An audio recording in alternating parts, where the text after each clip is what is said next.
Hey, what's up, everybody? It is Matt. Sorry we're a couple minutes late. Had a little bit of technical difficulties. It's all good though. Um, Tonight is more of like a special night, I guess you can say. I decided to want to tackle this one in more of a one-on-one fashion, um, because when it comes to white privilege, it's a very sensitive topic for obvious reasons. Either if you are black, it's one of those things where we're like, hey, you have your white privilege. If you're white, it's like, what do you mean? I don't have any privilege. Or it can mean, yes, I do have privilege, or it can be something in between. Um, this topic has come up in some of my previous conversations in small spurts. And I realized, you know what, maybe we need to dedicate some time to it. And then this will not be the last conversation on white privilege at all. I would say this is just the first of maybe many. I don't know. I mean, Jason and I are not going to solve, uh, social justice, race issues, and culture differences in this call at all. Maybe his beard would be able to pull it off. I'm not sure, but uh, anyway, I just wanted to make sure that we understand this is a safe, civil conversation. Jason and I don't always agree on everything. I've known Jason for years, but we have always found a way to get to some type of understanding. Even if we didn't fully agree, I found that we can talk about almost anything. We just at least understand it or walk away with something different that we didn't think of before. So I'm going to check real quick, see how people are getting on right now, and then um, uh, also try to see if we are, as people are getting on, just make sure that we are live and people can see what's up. Yep, I see it. Great. So white privilege.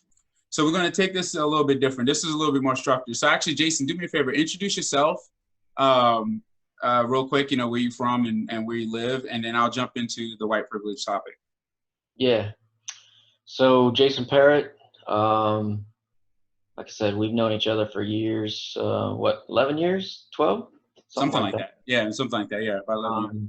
Currently reside in Phoenix area. I've bounced around all over. I've lived all over the place. So Boston, Colorado, Seattle. I've lived all over the place. So I've bounced around and been quite a few different areas. So definitely got lots of different experiences with different areas and how things are a little bit different from regional locations and whatnot, right? So Yeah. yeah. So what's important about this topic, I think, for both of us is, um, we come from two different backgrounds. Obviously, we look different, right? And our backgrounds are always going to be, something that drives a lot of our decisions going forward. And as we get to meet new people and have new experiences, we learn from them. This topic of white privilege is just sensitive. I mean, I'll be honest with you, Jay. Like, I don't know if there's a way to get around it. At least right now in the near future. But I think it's important for us to just tackle the conversation, and hopefully people understand. Have the conversations. Have the conversations with people who don't look like you as well, not just those who are agreeable. So that way you can ensure that you're getting a better perspective of how they may feel about it, and that way together maybe you guys can help solve what the problems are. So for tonight, I'm going to actually, look at two definitions, right? So one is the word privilege, and the other is white privilege. And then I would love for Jason to kind of, chime in on his thoughts in regards to, or really his own personal experience, like, on white privilege. So real quick, the I'll just use the Wikipedia definition of white privilege. White privilege is the socialite privilege that benefits white people over non-white people in some societies, particularly if they are otherwise under the same social, political, or economic circumstances. With roots in European colonialism, the Atlantic slave trade, and the Atlantic slave trade, and the growth of the Second British Empire after 1783, white privilege has developed in circumstances that have broadly sought to protect white racial privileges, various national citizenships, and other rights or special benefits. So that is a really that's a really thick definition there. And then the word privilege itself is a special right or advantage or immunity granted or available only to a particular person or group of people. So yeah, and then there's a verb. I think this is important. Grant a privilege or privileges to, from a verb, from an action standpoint. So Jay, like when it comes to white privilege, I know some of it, but let's just talk to everybody. What do you think? I mean, what is it, and how has it been impacting you? What are your thoughts on it? Sure, yeah. So I'll say, first of all, does it exist? Yes. My opinion, yes. But for me personally, I get hung up on the term privilege because to me, and I know you read the definition, but to me, when I think of privilege, I think of something that someone has earned, right? Like, we're dads, right? So our kids earn privileges, for Right. example, like play video games or play basketball, whatever the case may be. I think of privilege, I think of something that someone does something to earn, you know what I mean? Yeah. And so I kind of get hung up on that term, privilege, because I'm white, right? And I didn't do anything to earn or deserve. I didn't ask for this privilege, you know what I mean? It's not something that I wanted or that I sought out, right? So I think I kind of just get hung up on that label, privilege. So, but I'm not denouncing it, saying no way it doesn't exist. It definitely exists.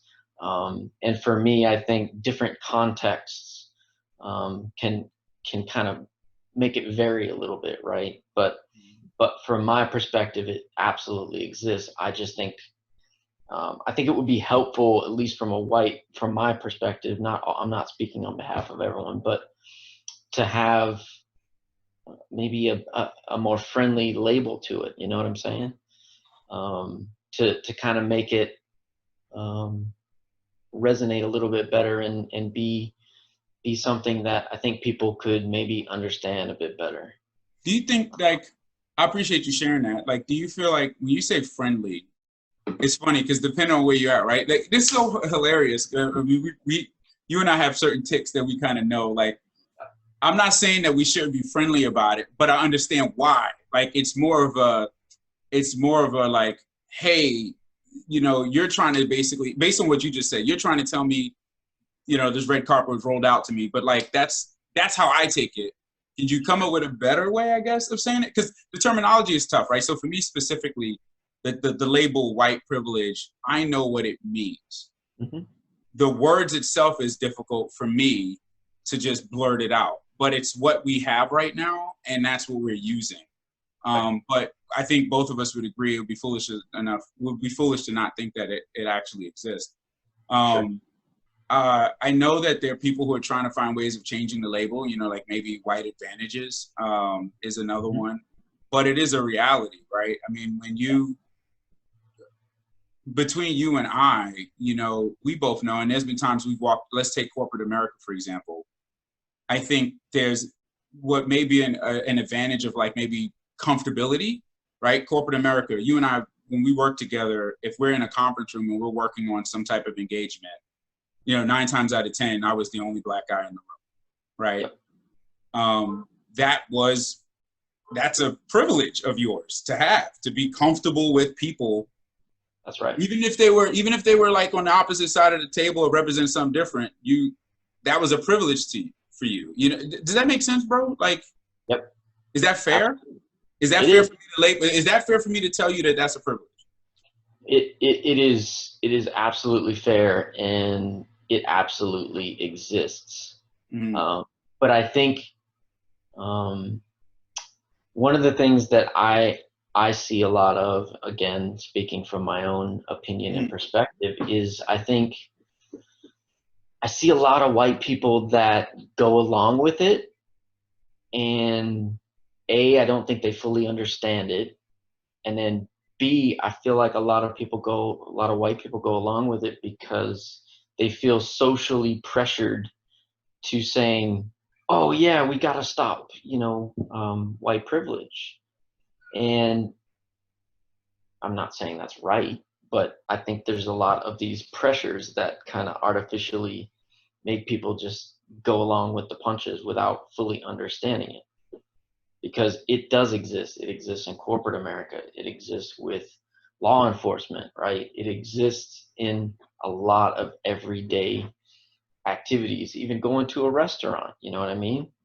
Um, Everything that we do, there are advantages. We're going to use your term, advantages, you know what I mean? Yeah. And So those, like, so what happens? And by the way, I'm looking down. For anyone who's watching, note I'm looking down my phone, reading comments. We had a couple comments. I mean, quick. I guess this topic is. I mean, I this figured, topic is.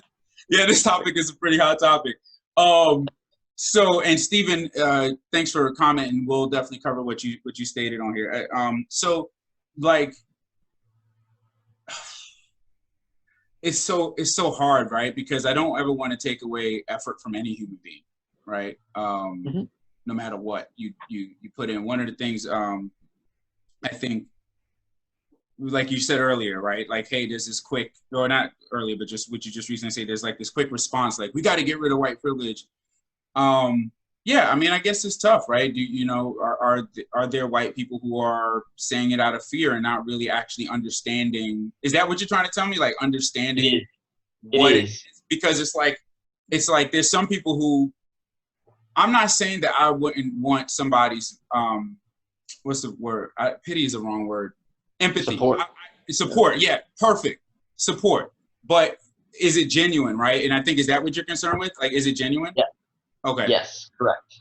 I feel like it might just be it's socially more accepted to be supportive of it than it is for you to state your true feelings about it. You know, there could be some people that are like, no, it's bullshit, right? And they're entitled to that opinion. I may not agree with it, but I feel like the social pressures, you know, social media has such an influence on people, and so I feel like people kind of want to go with the flow and they don't want to be disruptive, so to speak. And um, Let me ask you a question. How do we reconcile history, right? Sorry about the lights, guys. There's also like a storm coming through here, but how do we reconcile history, right? When, you know, for now, I'm going to speak now. This is an interesting position that we're in, right? I'm definitely African American, no questions asked. But I'm also first generation American. My parents came here in the late 70s. So I'm benefiting from the civil rights movement. Like, I personally benefit from that. I benefit from the laws that have been written to make it available for people of my skin tone to be able to, you know, reap the rewards of this nation.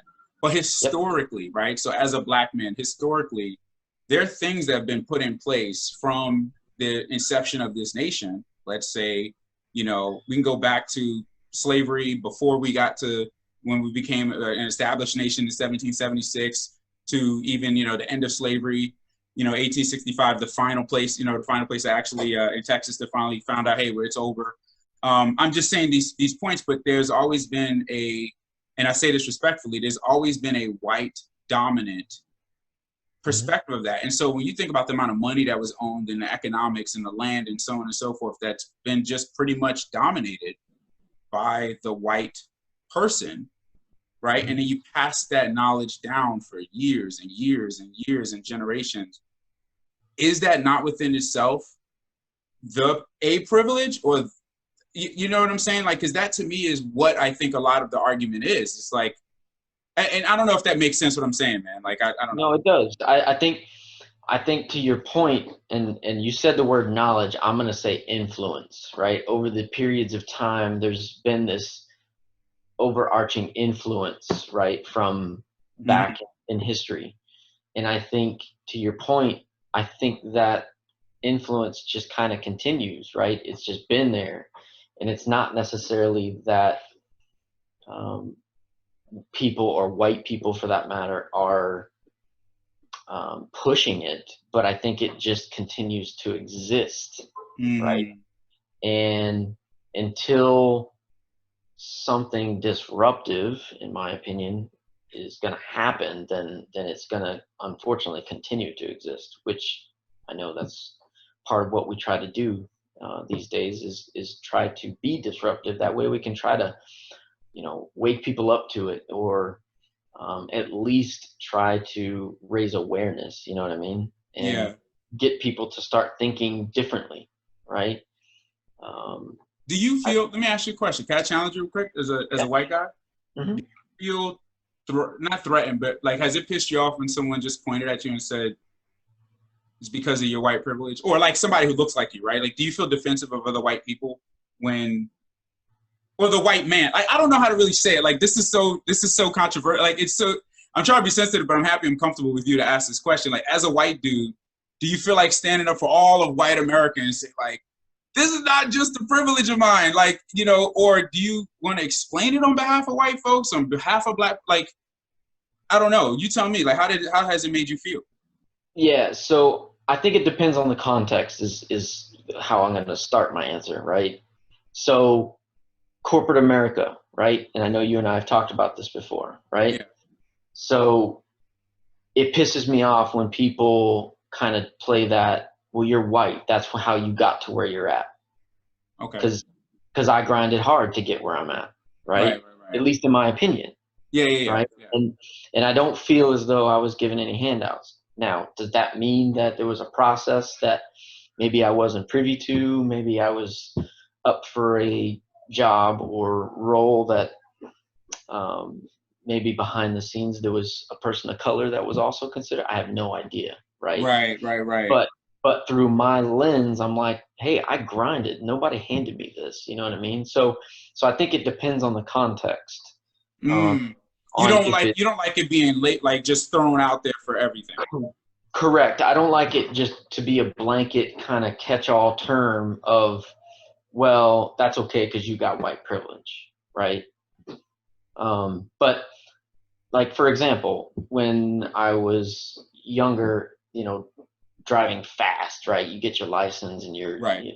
late teens, early 20s, you drive fast. I definitely can say that, getting pulled over obviously is a different experience. Yeah. And I don't need to think about, hey, put the hands on 10 and 2 and Oh yeah. We're strict with that 10 and 2. I mean, for us, sure.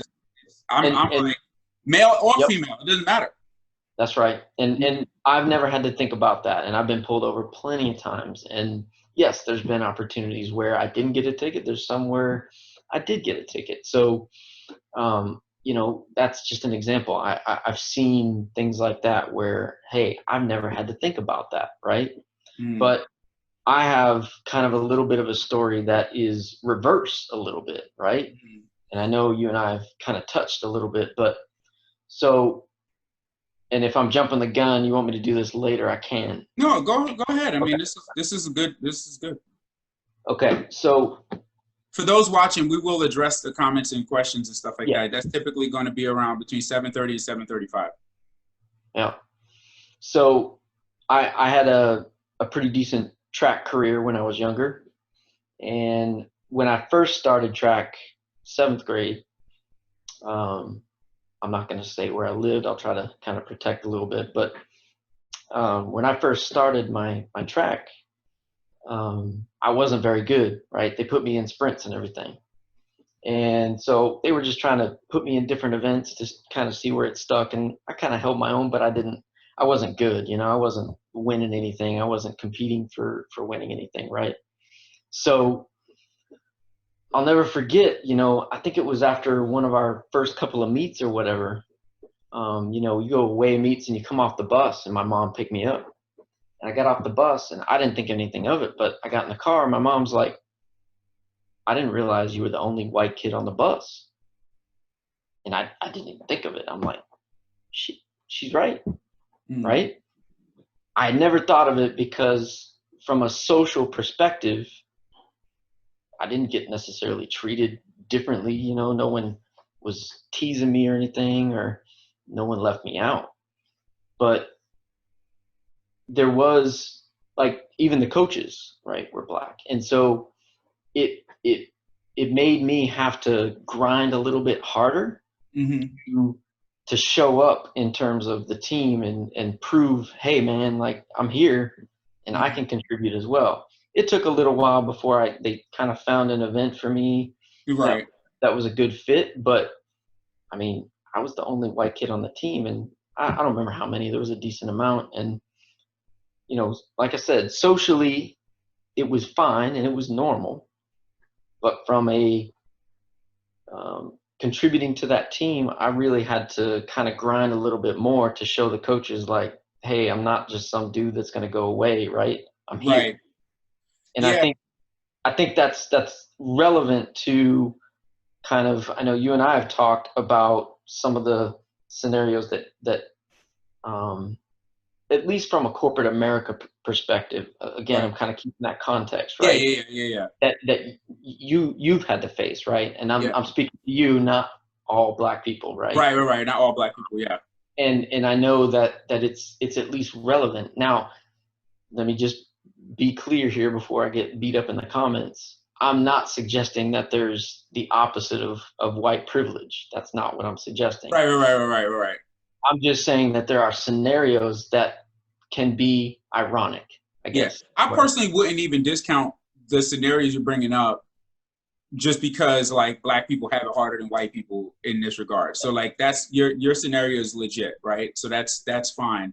I think what as a black man, part of the like is in the corporate America space, we talk about that. I think it's just happens in so many different spaces, right? So like we got the cars, we got corporate America, we got, maybe walking in the mall, we got like there's different scenarios like as women, right? And I'm not a woman, and this call does not have a woman on it, and that was sort of intentional. We're going to cover that in another white privilege conversation.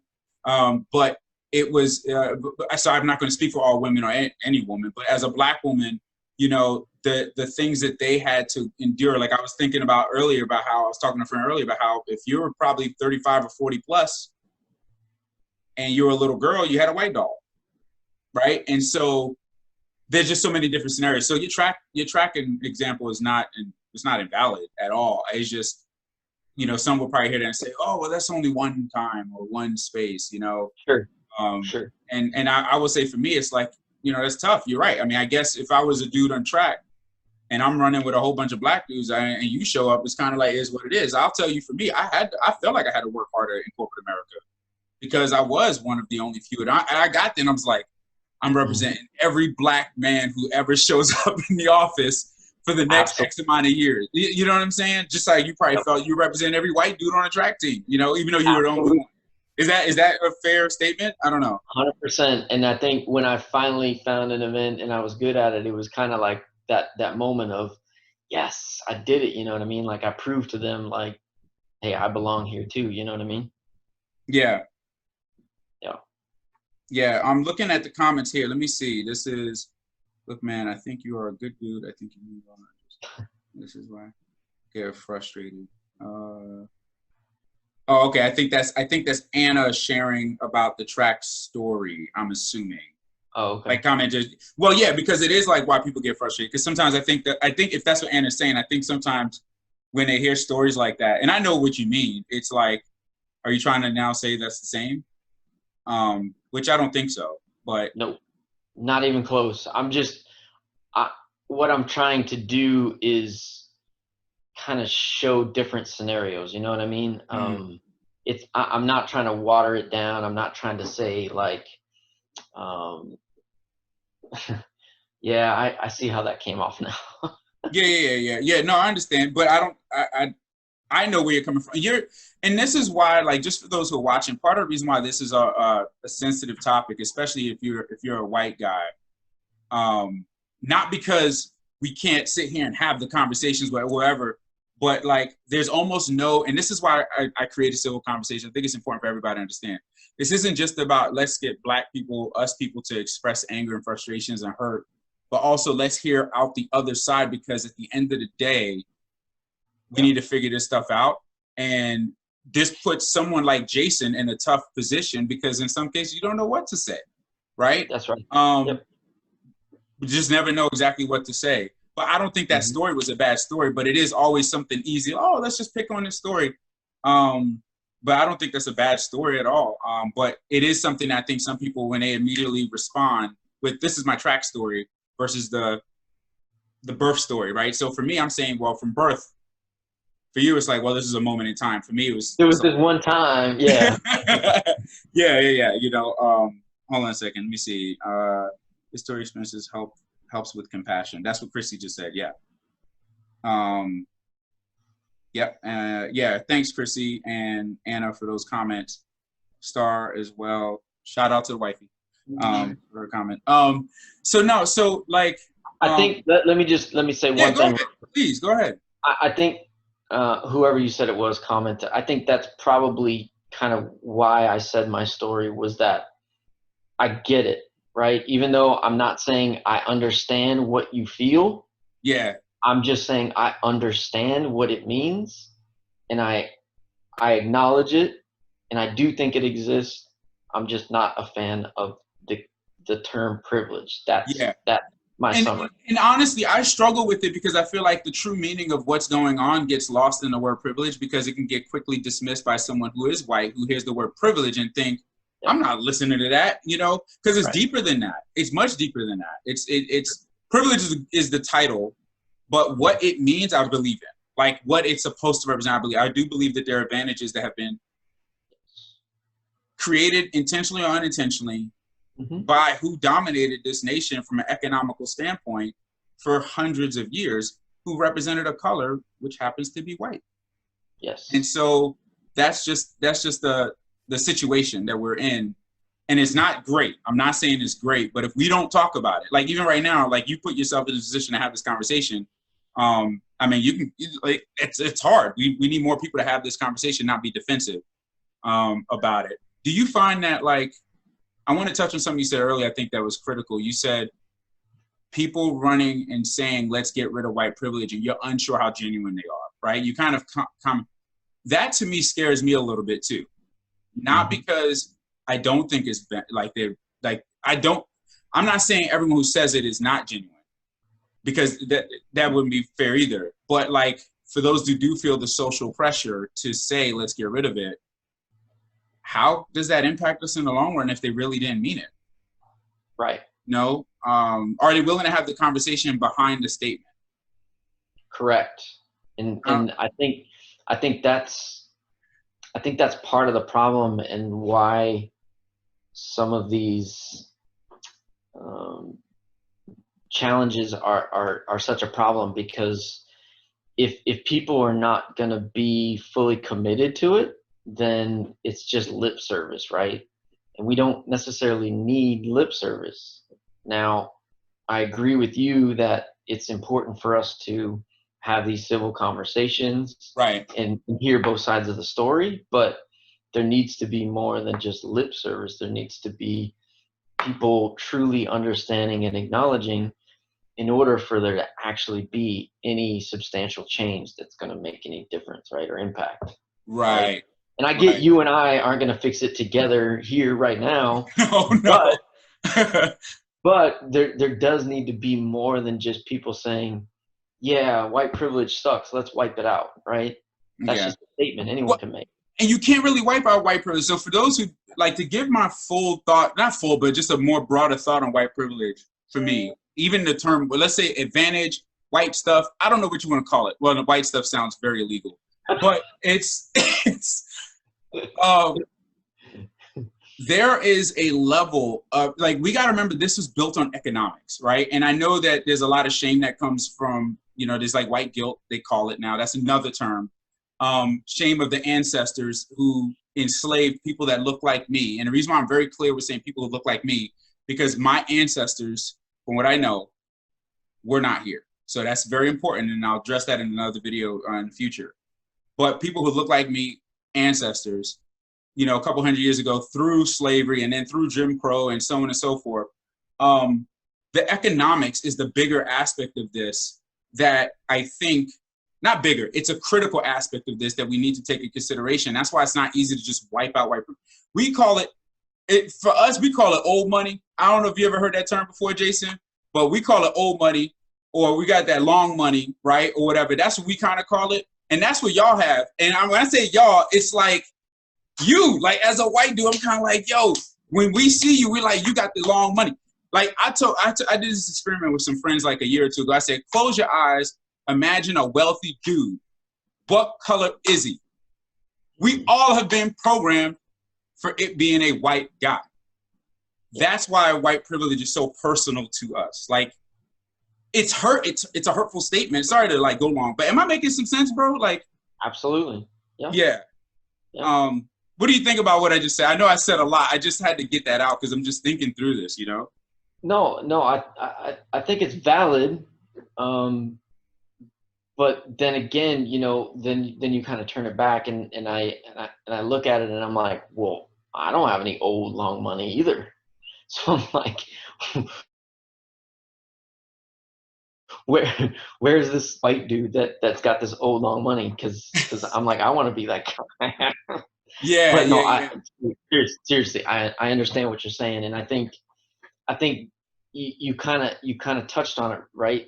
We're programmed, right? And I think we need to understand why and how and where that programming starts, right? Because we see this and hear this all the time of kids aren't born racist and kids aren't born with white privilege, so to speak, Yeah. but it just kind of happens, right? And it happens from parenting in the home, it happens in schools and Yeah. the social interactions at school and things like that. And you know, it's not something that, again, we're going to unravel every aspect of that here, but I think programmed is the right term, right? Is somewhere along the way we're getting programmed into this kind of mindset or influence that, like you said, you close your eyes and you picture a rich, powerful dude. What color is he? Yeah, I bet you 9 out of 10 people are probably going to say white. Yeah. And Yeah. and that sucks. Yeah, it does. And I think, like, you know, the situation with race in this nation being so tied to economics, which then also bridges into knowledge and experience. And then what are you passing down, right? When, you know, and I hate to say it like this, but 55 years ago, really, if even less than that, you know, we as African Americans got all of our rights. So there are people alive right now, that knows what it's like to not have all their rights. And when you think about access to money and education and so on and so forth, for how long it's taken to kind of get there, you know, we had the big college boom in like the late 80s, like the 70s and 80s amongst African Americans, especially the HBCUs, just go up, right? Watch a different world, boom, all these people start registering. And, you know, we're getting in there, right? We're getting in there to try to get to the economics, but it's just, we're so far behind in the race, you know, to the analogy earlier, right? It's we're just trying to say, I think, as a people, and it's not to say, speaking for myself, I'm thankful for where I'm at and where God has blessed me. And I want to do more and want to be more for my kids and also for other African Americans, however way that looks. But as a whole, it's just, you're right. You're not some like rich white dude who just has money falling in your lap, just like I'm not. We both had to work. The obstacles may have been less for you than they were for me. Right. You know, and then yeah, and I think to kind of use my track story as a bit of an analogy, it's as if in life, you know, white people are getting a head start in the race. And I think even in some instances, not only are we getting a head start, but like you guys get like one arm tied behind your back. You know what I'm saying? mm-hmm. And that's why it's frustrating to see and be a part of, and it sucks, right? I mean, I'm drawing a blank on what I'm trying to say here, but no, you're fine. Again, it's one of those things where I feel like we got a head start in the race, right? Using that analogy, but Right. I didn't ask for it, and that's kind of where that privilege term kind of, you know, is the trouble spot for me. But again, I do absolutely acknowledge that it exists, and it exists in a lot of different aspects for sure. I think what you just said about the head start is there. You know, how do we, like you just said, the head start. The fact that you, like, I'm not gonna lie, the fact that you just said that really makes me smile on the inside, because that's, I, it's not all, I think, like, and again, I don't speak for all Black people. I'm not saying that's all Black people are trying to say, but that's a really, really important statement you just made.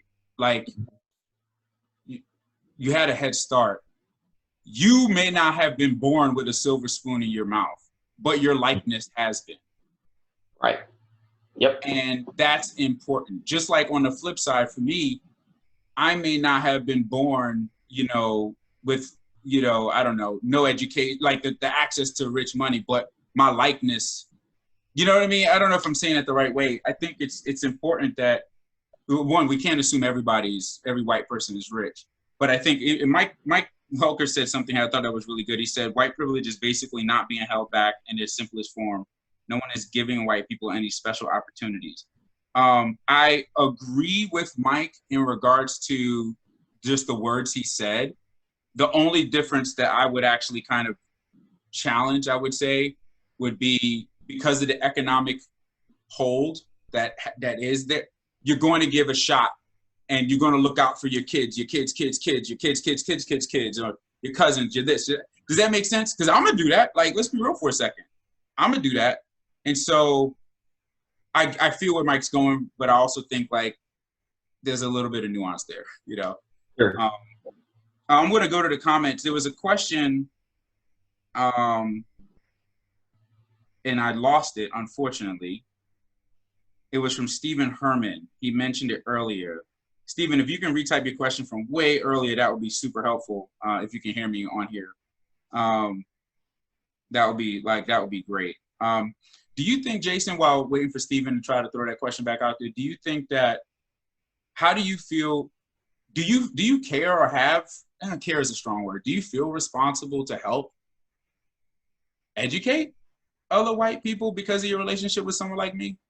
Yes, 100%. Because I think education, this is my opinion, I think education is the best tool that we all have, not just white people, but especially white people. I think education is the biggest impact that we can have, not just with our own people, right, to your point, family, but just people we come across in our daily lives, right?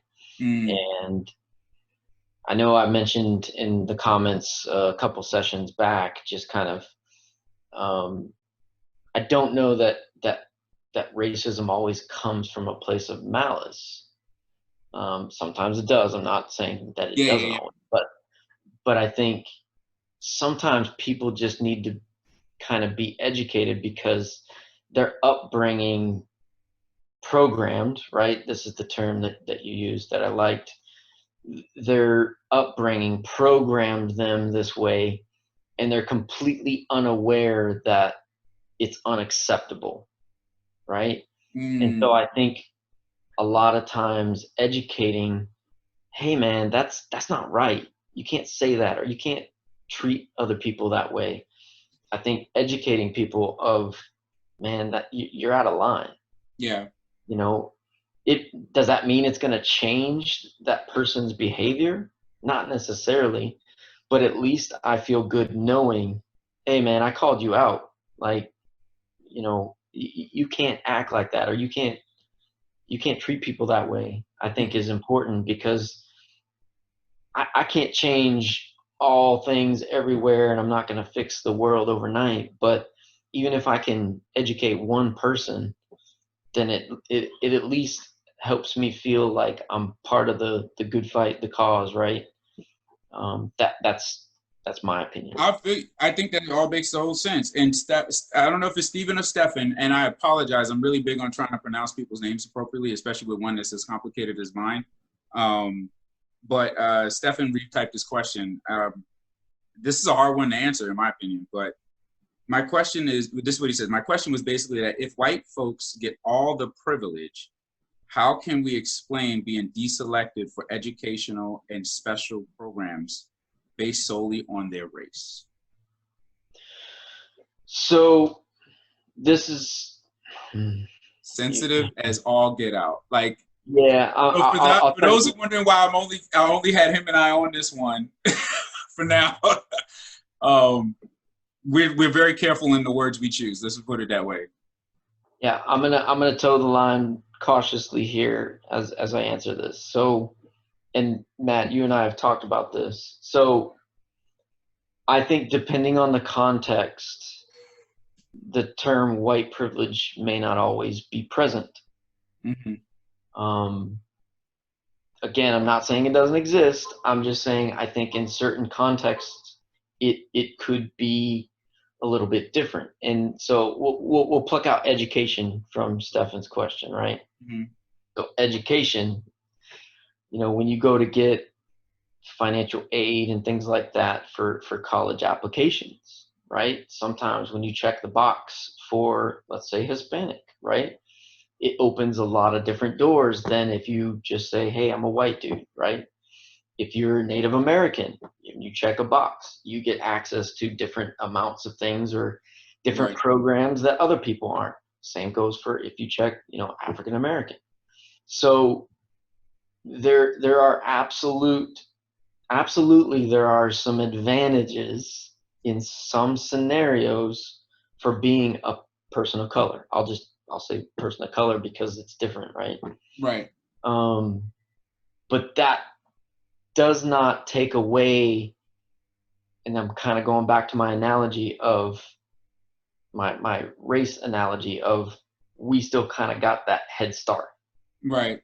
I mean, Yeah. and even though there may be some check boxes along the way that may give you a little benefit along the way, I still feel like white people have that head start in the race, and those don't make up that head start. Does that make sense? It does. It does. And thanks for taking it for answering that very carefully too, because that's such a hard question to answer. Stefan, thank you for asking that question. I'll give my answer. I think first off, Jason, I think everything you said makes a lot of sense,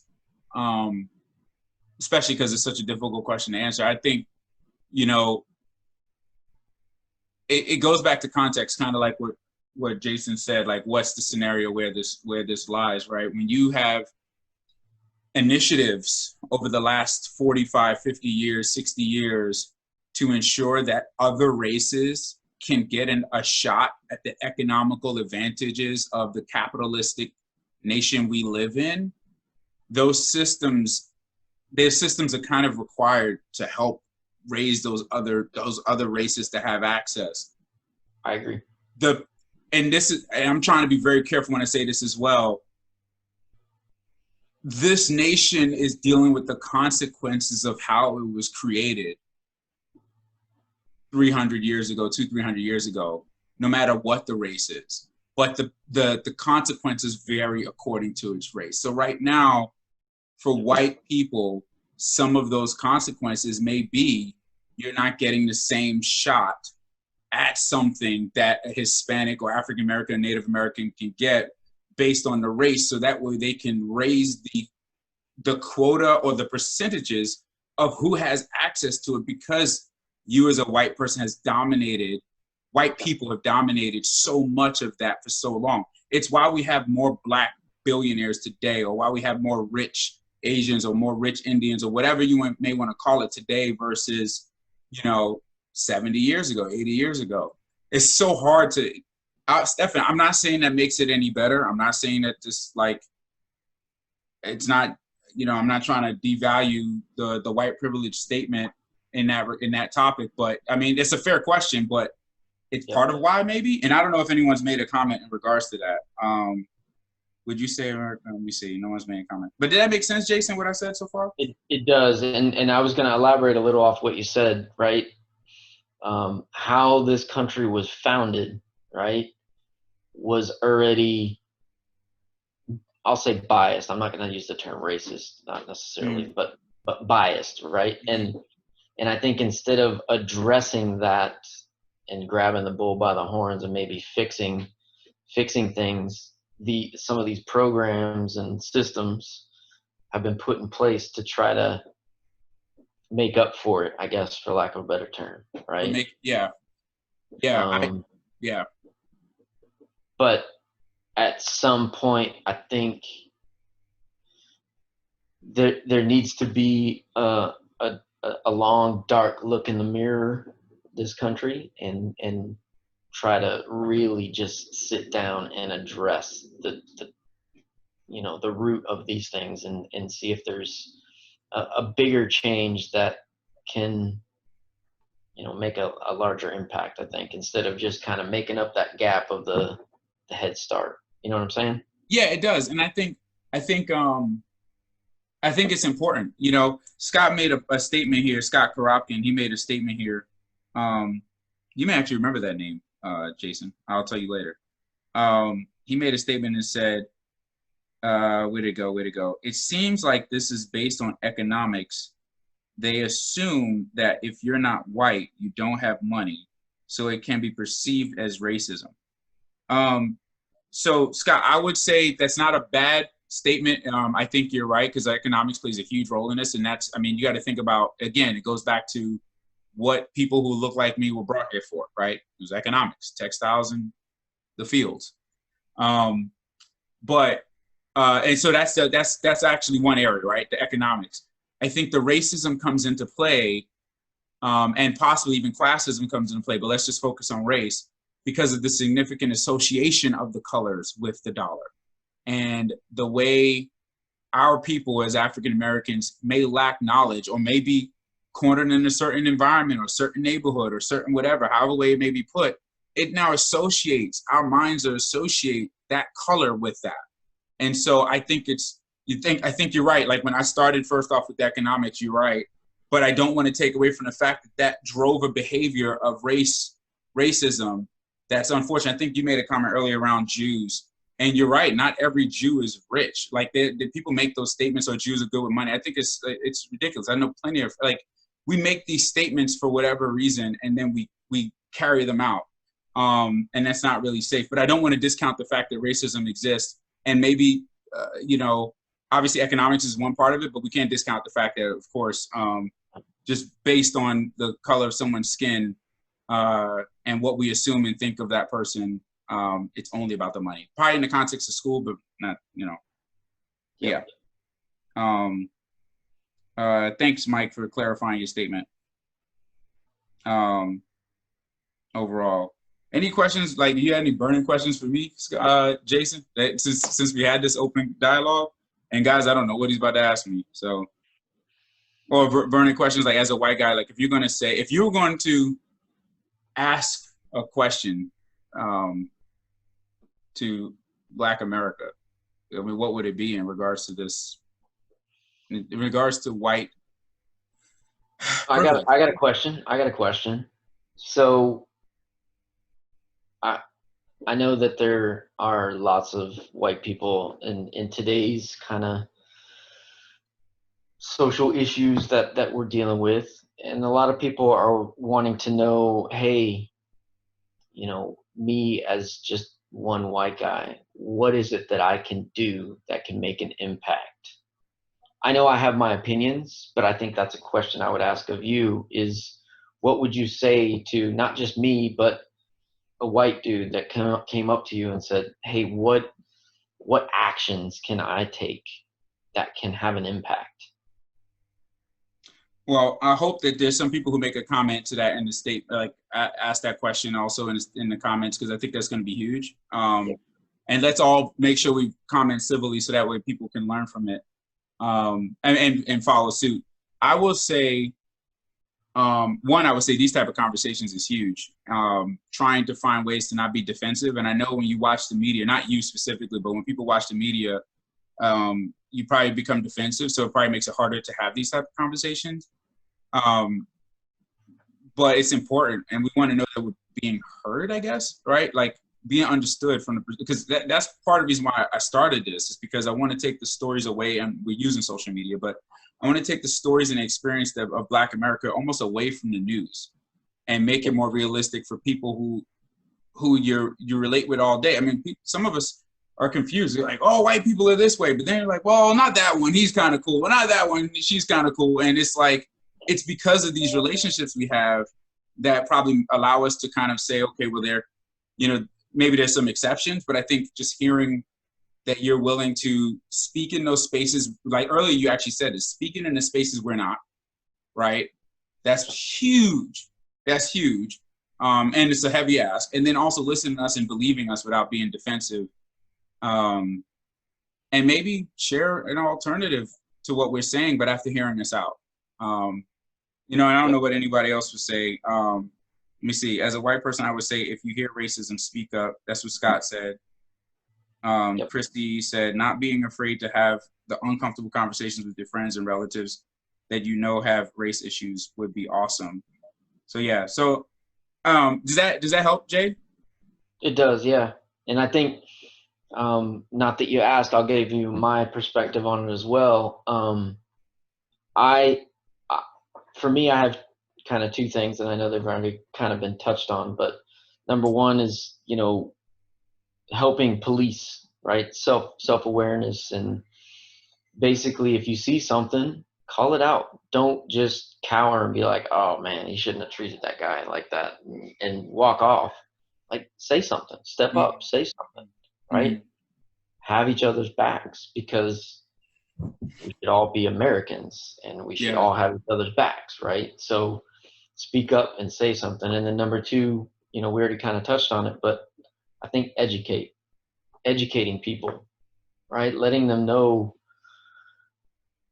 that this isn't appropriate, this isn't the right way to behave or treat people, and this is an opportunity to change, right? Just kind of educating and pointing opportunities out to people that may not be seeing it, right? Giving perspective, I guess, is a good way of putting it, right? And I know you and I talk all the time about various issues and things, and we're able to speak candidly, but I think these types of talks are very important, and I think it's important for other people to see and hear that you can have these civil conversations. I'm not saying you can just walk up to anybody on the street. That may not go very well, but it was like, last thing I need is for somebody to be like, hey, you Negro, let me ask you a question. Like, it's not going to happen. That's not going to fly. I'm just going to be honest with you. No, it's but just I mean, not. but you know, like, you know, if you work with somebody and you're somewhat friendly with them, you don't got to be, you know, best friends or anything, but let's say you work with somebody, go to lunch, just have some conversations. Yeah. And you don't have to talk about heavy conversations all the time, but I think, you know, if you're keen to learn and understand, I think your conversation will naturally gravitate there, right? Just like kind of ours does. Yeah, right? That's true. That's really true. I'm not saying I call you all the time and be like, hey, let's talk about racism. No, but a lot of times our conversation may gravitate to, you know, a hot topic in our society, and we may talk about it. And I think we learn, you and I, at least I can say, we learn from each other all the time. I know I learn a ton from you. Even if it's just understanding your perspective or how something makes you feel, right? Of something I may not even been thinking about, right? Yeah, I'm with you. And so let me ask you this on the flip side. Yeah, I agree with you. What would, you got a question for me in that regard? Like the way, you know, like, I guess my question is the same way, like you asked, like, what could you do? What about me? What would you think I can do? What do you think I could do? Does that make sense? Is there anything for me to do? Well, I love what you're doing, and I've told you that you are, and I'm going to speak directly to you, not just any black man that I'm friends with. You have a voice that I think people want to listen to. You want people, and that's why I love that you're doing this, because you have something to say that is relevant, that is intelligent, and can educate people that didn't even realize they needed it. That's what I think is important. There's some people that think they got it all. They're like, I'm not racist, right? That's a common statement. I'm not racist. I got this one black friend, right? Common statement. Yeah. Right? But they need to open their eyes and see and hear some of these conversations to hear different perspectives. And, you know, racism in LA is different than racism in New York, which is different than racism in Charlotte, right? Yeah. And hearing different people from different areas, different age groups, all these things that you're doing on here, I think are very important, because not everyone feels the same way about every single issue, right? No. And that's okay. It's okay that they feel different. But it's also important that we understand all of those different perspectives, because it'll help us be better human beings, right? And thank you. I appreciate that. And that's the goal here. And hopefully people can take these conversations in their own sphere of influence, life, family, wherever, and have healthy conversations to help further this cause. And this cause is let's bring it all out in the light and have real conversations about what's going on, so we can prevent things like either what happened to George Floyd or any other issues that's occurred before that, warranted or unwarranted, from happening again. Because there's a lot of things that didn't go as far as George Floyd that we're carrying. And we just think that maybe if you guys heard us on at least about those things, it would probably be helpful. And across the board, you're right, across the board. So this is huge, man. I don't think there's any more comments. At least I don't think so. So I'm going to wrap it up by saying, Jason, thank you so much. Actually, there was one comment I forgot earlier. There's a guy and I'll wrap this up. Let's wrap it in 5 minutes. I want to get your response, and you're not prepared for this. There was a Christian minister who made a statement and referred to not calling it white privilege and calling it white blessing. That is interesting, but it's definitely not something we would want that to be called. What do you think about that, real quick? And I think you understand why we wouldn't want it to be called white blessing. No, I mean, if I had to choose between the two, I would choose blessing over privilege. But I'm not saying blessing is the right term either. Is it because it probably made him feel better? Because of what you said earlier? Probably, yeah. I mean, there's probably a little guilt maybe associated, like subconsciously, you know what I mean? Because you see, well, I have seen, I'll speak for myself, I see the impacts of white privilege. I've seen it firsthand in some scenarios. And so there's kind of this like subconscious guilt associated with it, right? So when you hear that white privilege, it's like, well, but I didn't ask for it. So I think white advantage has a bit more of a proper term, in my opinion, because it does exist and it's there, but it's not something that I asked for. So advantage kind of is a bit more opportunistic rather than something that you asked for. Got it. So you wouldn't take blessing just because it's obviously not a very good word to use, but it's not as bad as privilege. So that's why advantage is like yeah, I'm with you on that. That makes sense. I understand. It's tough because trust me, he peeved off a lot of people with that statement. Let's just put it that way. Because to say that you're basically blessed, it's like saying I'm not. And that's, I'm like, come on. Like, really? Like, I'm blessed to wake up every day, you know, and all this other stuff. I get his point, man. So thank you, dude, so much. Guys who joined, you guys are awesome. Thank you for comments. And hopefully those who watch the replay can learn something from it. All right, y'all. Peace.